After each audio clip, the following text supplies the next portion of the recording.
Last election ಎಷ್ಟು ಖರ್ಚಾಗಿತ್ತು, next ಎಲೆಕ್ಷನ್ಗೆ ಎಷ್ಟು ಬೇಕು? ಲಾಸ್ಟ್ ಎಲೆಕ್ಷನ್ 28 ಲಕ್ಷ ಖರ್ಚು. ನೀವು ಇದು ಕೊಟ್ಟಿರೋ ಲೆಕ್ಕ ಹೇಳ್ಬಿಡಿ ಸರ್, ಡಿ ಸಿ ಆಫೀಸ್ ಕೊಟ್ಟಿರೋ ಲೆಕ್ಕ ಹೇಳ್ಬಿಡಿ.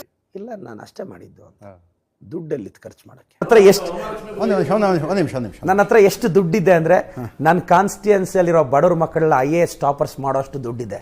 ನನ್ನ ಹತ್ರ ಎಷ್ಟು ದುಡ್ಡಿದೆ ಅಂದರೆ, ಬಡ ಕುಟುಂಬದ ಹುಡುಗನ್ನ MBBS ಕಾಲೇಜ್ಗೆ ಫ್ರೀ ಸೀಟಲ್ಲಿ ಕಳಿಸೋಷ್ಟು ದುಡ್ಡಿದೆ ಸರ್. ಹಂಗಲ್ಲ, ಕೋಚಿಂಗ್ ಬೇಕಲ್ಲ ಸರ್, ಥ್ಯಾಂಕ್ಫುಲಿ ಅಷ್ಟರ ಮಟ್ಟಿಗೆ ನಮ್ಗೆ ಕೋಚಿಂಗ್ ಬೇಕಲ್ಲ ಸರ್. 1.5 ಲಕ್ಷ 2 ಲಕ್ಷ ಆ ಹುಡುಗರು ಕೋಚಿಂಗ್ ಬೇಕಲ್ಲ ಸರ್. ಆ ಕೋಚಿಂಗ್ ಕೊಡಿಸೋಷ್ಟು ದುಡ್ಡಿದೆ ಅಂತ. ದುಡ್ಡಿದೆ ನಿಮ್ಮ ಹತ್ರ?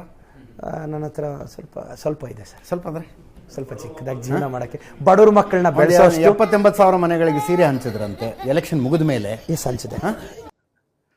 28 ಲಕ್ಷ. ಡಿ ಸಿ ಆಫೀಸ್ಗೆ ಎಲ್ಲರೂ ಇದೇ ಲೆಕ್ಕ ಕೊಡೋದು? ಇಲ್ಲ, ನಾನು 30 ಲಕ್ಷ ಇತ್ತು ಲಿಮಿಟ್ ಸರ್. ಒಂದು ಮೂರು ಜನರಲ್ ಎಲೆಕ್ಷನ್, ವಿಧಾನಸಭೆ ಎಲೆಕ್ಷನ್ 3 ನೋಡಿದ್ದೀನಿ, MP ಎಲೆಕ್ಷನ್ 3 ನೋಡಿದ್ದೀನಿ. ಎಲ್ಲ MLA MPಗಳು ಇದೇ ಲೆಕ್ಕ ಕೊಡೋದು? ಇಲ್ಲ, ನಾನು ನಿಜ ಲೆಕ್ಕ ಕೊಟ್ಟಿರೋದು.